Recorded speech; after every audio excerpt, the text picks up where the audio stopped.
Fams, kalau punya waktu buat libur, jangan lupa mampir ke Jawa Timur. Wisata pantai di Kabupaten Trenggalek bikin mata melek. Kulinernya nih, udah pasti bikin nagih. Mau yang kekinian atau yang tradisional, yang penting sama-sama sensasional. Kerajinan khasnya juga udah go international. Janji ya Fams, jangan dulu ganti channel.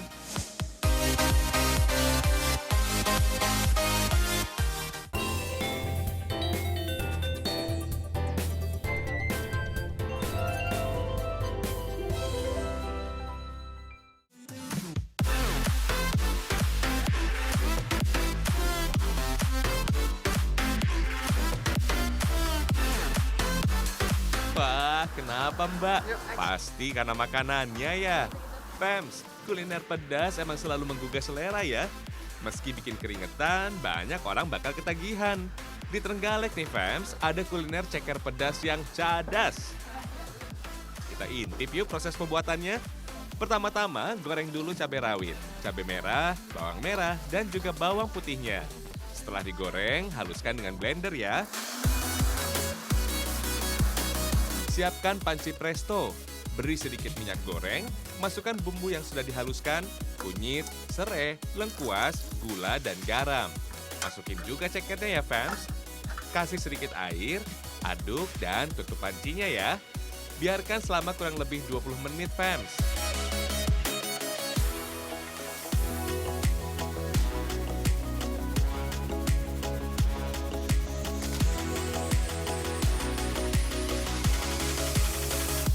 Nah, setelah 20 menit dimasak dalam panci presto, air di dalam panci akan bertambah tuh fams.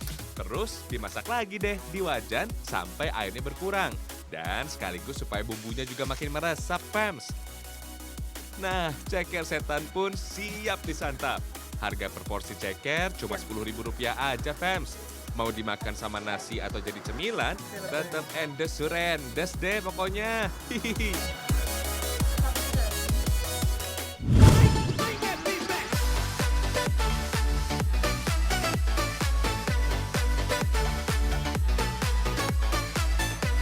Kuliner ceker setan boleh jadi emang lagi kekinian dan terkenal di Trenggalek. Tapi ada sajian kuliner tradisional yang gak kalah tenar juga loh. Namanya nasi pindang. Eits, pindang di sini bukan masakan ikan kuah kuning ala Sumatera ya fams. Tapi kuliner potongan daging sapi yang dimasak bersama kuah santan gurih dengan campuran bumbu kluwek. Meski hitam fams, menggoda lidah untuk mencicipinya. Iya kan? Cus, yuk kita masak pindang sapinya, Fams. Siapin bahan-bahannya dulu ya, Fams. Pertama-tama, daging sapi yang sudah dicuci dipotong seukuran dadu ya, Fams. Lanjut, direbus dulu setengah matang selama kurang lebih 20 menit. Sambil menunggu daging sapi, kita olah bumbunya yuk. Goreng bawang merah yang sudah diiris sampai berwarna kecoklatan.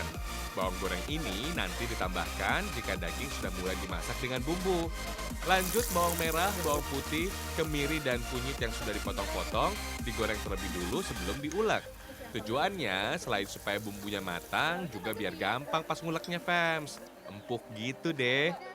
Kluweknya dicobain dulu ya, Fams, biar tahu bagus atau enggak buat dipakai masak. Oh itu sama dicicip ya Bu? Iya. Harus dicicip gitu? Iya. Supaya enak, Bu? enak enggaknya. Kalau enggak enak kan rasanya pahit. Pahit enggak? Pahit? Oh pahit. Mm. Oh kalau pahit enggak dipakai. Oh nggak dipakai? Enggak. Harusnya yang Coba gimana Bu? icipin yang mana? Yang enak. Nggak Yang pahit. nggak asem gitu? Cabai rawitnya digoreng dulu sebentar ya, Fams. Yuk, diulek bumbu yang digoreng tadi sampai halus ya. Terakhir, baru ulek deh ketumbarnya sampai halus juga. Nah, bumbu yang udah diulek tinggal dicampurin deh ke daging sapi yang lagi direbus tadi. Aduk-aduk sampai tercampur merata. Tambahkan irisan tomat, serai, lengkuas, dan jahe yang udah digeprek. Lanjut, masuk daun salam, daun jeruk, cabai rawit, dan kluwek yang sudah dipilih tadi. Terakhir, masukin deh santannya dan taburi bawang goreng ya. Aduk terus sampai semua bumbu tercampur merata. Biarkan masakan sampai mendidih dan daging sapi empuk pastinya. Memasak pindang sapi hingga matang butuh waktu kurang lebih 30 menit, Fams. Tuh, warnanya udah kehitaman yang berasal dari kluwek ya. Sedap. Yeay, pindang sapi khas Trenggalek siap disantap. Awalnya nih fams, pindang sapi biasa disajikan saat hajatan atau hari raya loh fams. Tapi kalau ke Trenggalek, banyak kok warung-warung yang menyajikan nasi pindang sapi. Umumnya masyarakat sini membuat pindang sapi dengan tambahan tulang dan iga fams. Makannya bareng nasi dan serundeng nih. Wih, mantap. Rasanya sih agak mirip seperti empal gentong ya fams, dengan kuah santannya yang gurih. Tapi ada sedikit rasa rawon karena tambahan bumbu keluaknya. Masih penasaran rasanya fams? Udah, mampir aja ke Trenggalek fams. Silahkan mencicipi kuliner pindang sapinya ya.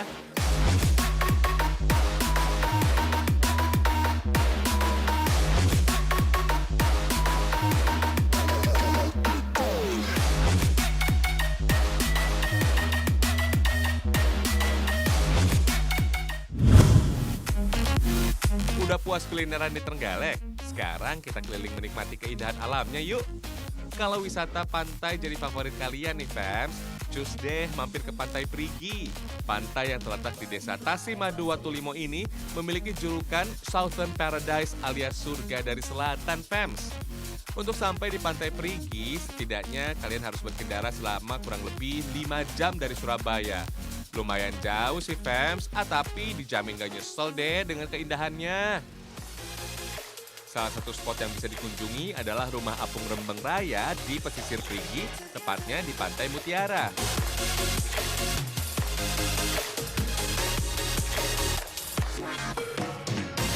Untuk menuju ke Rumah Apung, naik perahu wisata dulu ya fams. Ya, kira-kira 10 menit aja fams.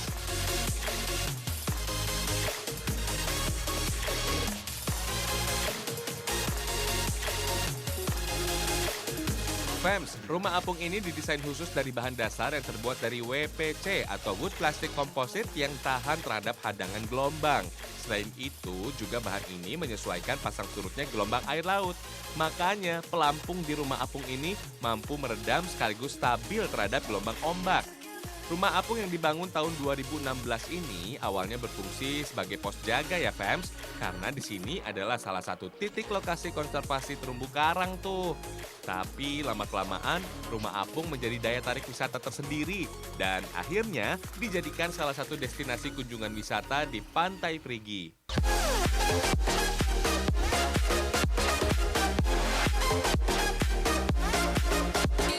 Selain itu, terdapat keramba-keramba di sekitar Rumah Apung fams. Salah satunya ini nih, yang dibuat untuk membudidayakan ikan kerapu fams.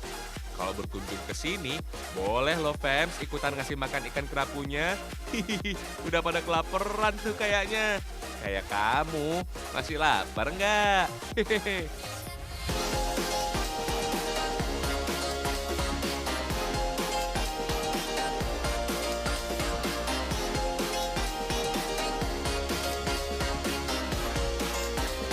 Eits, belum waktunya makan lagi ya.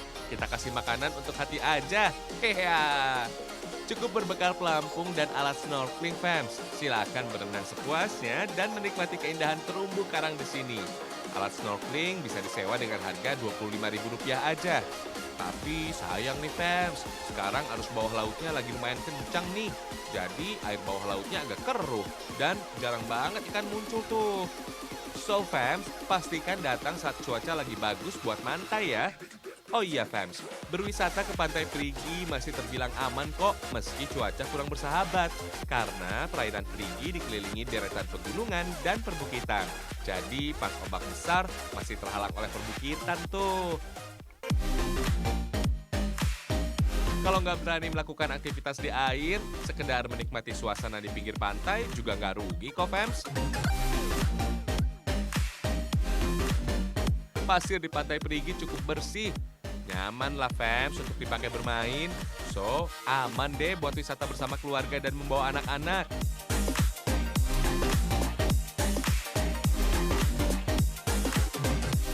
Kalau ingin menyusuri garis Pantai Perigi, bisa pakai ATV loh fams. Dengan membayar Rp50.000 per unitnya, kalian bisa berkeliling dan menyusuri garis pantainya selama 30 menit. Dijamin gak kalah seru kok sama berenang atau snorkeling di tengah perairannya. Hihihi. Nah, udah keliling Pantai Perigi dan menikmati pesona keindahan alam dan pantainya, pasti udah mulai lapar kan, fams?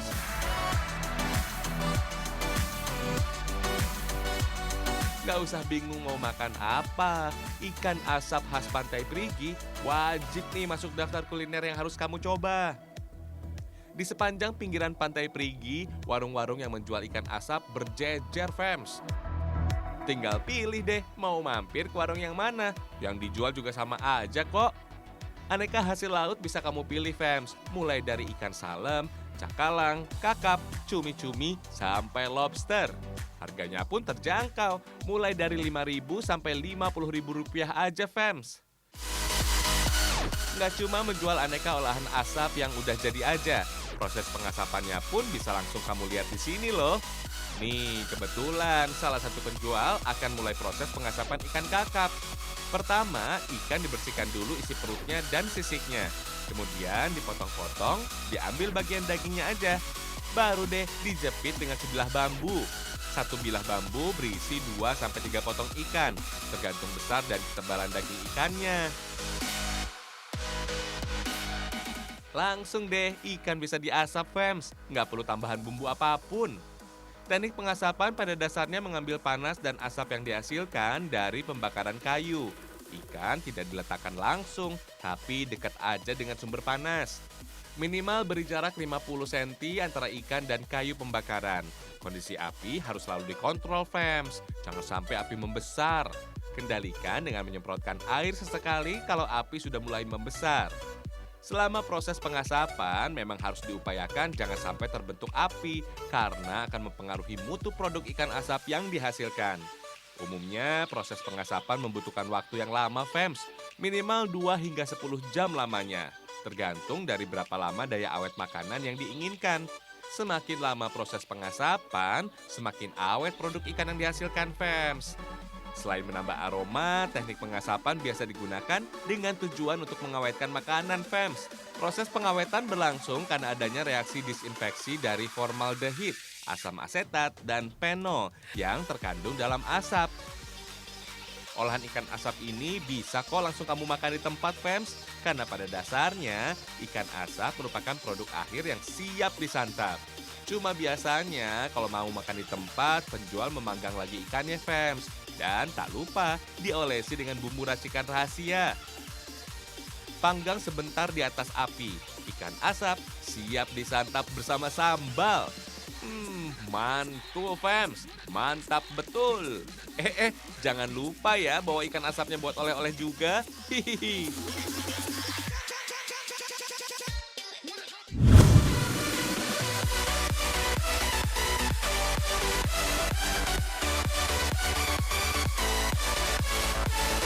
Fams, semua ikan asap ini didapat dari nelayan di tempat pelelangan ikan Pelabuhan Perikanan Nusantara Perigi. Biasanya para nelayan berangkat melaut pada sore hari menjelang maghrib dan akan kembali keesokan paginya. Tuh, coba lihat deh, banyak banget kapal nelayan bersandar di Pelabuhan Perikanan Perigi, fams. Ratusan lah kira-kira. Cocok juga nih jadi salah satu spot destinasi di Perigi. Bisa buat foto, fams. Setiap harinya kalau cuaca sedang bagus, kedatangan nelayan pasti udah ditunggu-tunggu nih. Begitu kapal nelayan sampai, langsung deh warga menyerbu dan berebut mendapatkan ikan hasil tangkapan nelayan.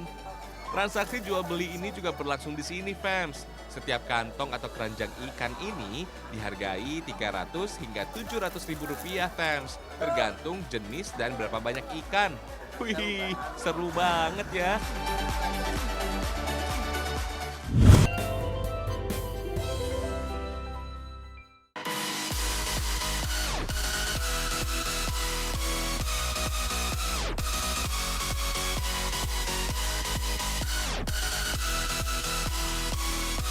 Kalau ikan asap khas Perigi dibawa pulang, masih bisa kok diolah menjadi masakan dengan aneka bumbu rempah khas Indonesia. Salah satu olahannya akan kita masak dengan bumbu rujak ya, fams. Bukan bumbu rujak seperti rujak buah tuh, fams. Tapi ikan dimasak dengan bumbu berwarna kuning. Siapin dulu bahan-bahannya ya. Jangan lupa ikan asapnya, fams. Kali ini ikan yang dipilih adalah ikan kakap asap. Bawang merah, bawang putih, dan cabai rawit diulek ya, fams, sampai halus. Tambahkan garam secukupnya. Ulek juga kunyit, lengkuas, dan jahenya.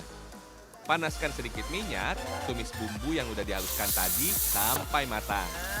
Masukkan santannya, fams. Aduk sampai tercampur rata ya. Kalau udah mendidih, baru masukin deh ikan asapnya. Aduk-aduk lagi ya. Wah, aroma bumbu bercampur dengan aroma asap dari ikannya nih. Sedep banget deh, fams. Jadi pengen buru-buru nyicip nih. Hihihi. Sabar, fams. Masih ada tomat. Iris-iris dan masukin dulu. Daun bawang dan daun jeruknya juga ya, biar makin sip wanginya. Cicipin dulu, fams. Udah, pas nih kayaknya. Cus, angkat, fams. Maklum, udah lapar nih. Hihihi. Oh iya, fams. Kalau di Jawa Barat, sajian ikan yang dimasak dengan kuah santan kuning seperti ini biasa disebut pesmol ya, fams. Yang membedakan dengan sajian di Perigi ini karena penggunaan ikan asap yang menambah khas aroma masakannya. Di beberapa negara Eropa, ikan asap biasanya disantap untuk sarapan, fams. Di Indonesia, teknik pengawetan ikan dengan pengasapan masih agak jarang dilakukan. Kebanyakan menggunakan teknik pengawetan dengan pengasinan. Kenyangin. Mungkin karena pemasaran ikan asap masih agak sulit ya, karena permintaannya pun terbatas, fams.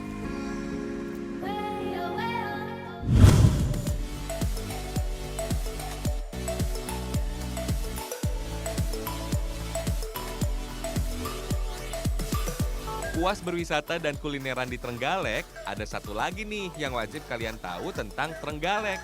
Kerajinan bambunya sudah mendunia loh, fams. Di Sanggar Kerajinan Bambu Indah milik Pak Sukanto inilah awal mula kerajinan bambu dikenal sebagai kerajinan khas dari Trenggalek. Kini rumah produksi yang terletak di Desa Wono Anti, Kecamatan Gandusari ini dikenal sebagai sentra kerajinan bambu, fams. Kebetulan pas kita lagi kesini, Sanggar Bambu lagi membuat pesanan keranjang untuk souvenir pernikahan, fams. Keranjangnya dibuat dari anyaman bambu. Untuk membuat anyaman bambu, batang bambu dipotong dengan ukuran kurang lebih setengah meter. Potongan bambu dibelah-belah menjadi bilah-bilah kecil seukuran kurang lebih 3 cm. Terus bilah bambu disayat lagi menjadi lembaran tipis-tipis sampai habis ke bagian kulit luar bambunya. Gak semua pegawai bisa melakukan ini, fams. Selain perlu keahlian menggunakan pisau tajam untuk memotong dengan ukuran sangat tipis kayak gini, penglihatan juga harus awas. Apalagi mayoritas yang bekerja di sini ibu-ibu yang sudah bercucu. Hihihi. Nah, sayatan bambu tipis ini masih harus dijemur seharian sampai benar-benar kering. Kalau udah kering, tinggal dibagi sesuai ukuran yang dibutuhkan. Sebelum siap dianyam, lembaran bambu ini diseset dulu supaya halus, fams. Baru dianyam sesuai kebutuhan. Hampir semua warga desa di sekitar Sanggar bisa menganyam bambu loh, fams. Konon keahlian menganyam dan mengolah aneka kerajinan bambu memang sudah diturunkan dari nenek moyang dulu. Selain membuat anyaman, beberapa orang juga membuat bingkai bambu untuk rangka keranjangnya, fams. Nah, anyaman yang sudah jadi kemudian digunting sesuai ukuran keranjang yang diperlukan. Baru setelah itu, anyaman dipasangkan ke kerangkanya dengan cara dijepit, kemudian dilem. Cara yang sama juga dilakukan untuk membuat tutup keranjangnya ya, fams. Cuma ukurannya aja yang beda. Jangan lupa pasang stik bambu di bagian bawah keranjangnya supaya kuat, fams. Tinggal buat pegangan untuk keranjangnya. Batang bambu yang sudah dipotong menyesuaikan ukuran, dilengkungkan kemudian dilubangi ujungnya. Lubangi juga bagian sisi kiri kanan keranjangnya. Pasang pegangan keranjang dengan paku kecil.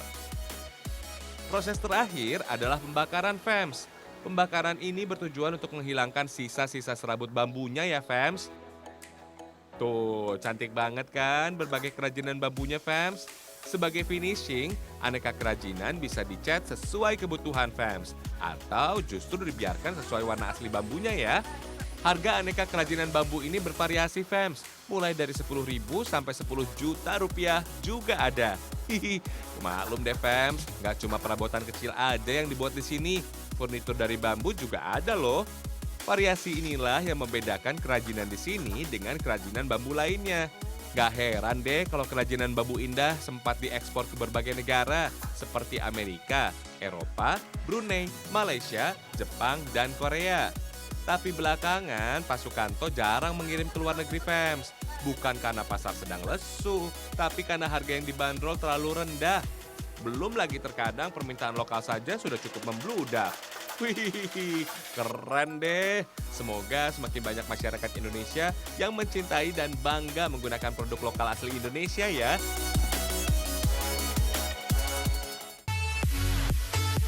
Oke deh fans, sampai di sini dulu ya. Semoga tayangan dan informasi yang disajikan bermanfaat buat kalian semua. Cintai Indonesia dengan segala keragamannya. Cintai ragam Indonesia. Sampai jumpa fans.